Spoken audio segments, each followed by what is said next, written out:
نو خپل منځ کول پکار دي بچو ته حکم کول پکار دي اکثر خلک خپل ډیر منګزاري خو لیکن تعقیب بچي به بیل ماسي تاب الله رب العالمین د قیامت پر زدغه بچي په سر باندې را لسی یو سړی به ډیر منګزاري خو لیکن خزه به بیل ماسي تاب الله رب العالمین د قیامت پر ورځ د خزه په سر باندې را لسی چې تاسو ولې نه ویل چې دا منځ وکا نو خپل بچو ته حکم کول پکار دي چې دا منځونه وکي کني کول ته لاش بل ذلا هجرت ته وکا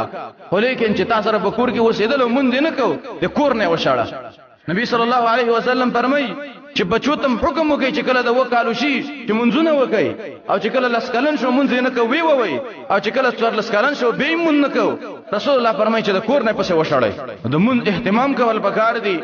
منځ کول پکار دي یو د هغه اسبابونه چې انسان په جهنم په ور کې سوځي هغه ترک الصلاه د منځ پرې خدلی کم انسان چې مون نه کوي نو دغه انسان با په جهنم کې سوځي یو د هغه اسبابونه چې انسان په جهنم ته داخليږي او جهنم کې سوځي هغه ترک الصلاه د منځ پرې خدلی دنیا ژوند ټول بی وفا ده زیبت ری ضرور مرګ را پسین نو سبا ده مکه و غرور دنیا ژوند ټول بی وفا ده زیبت ری ضرور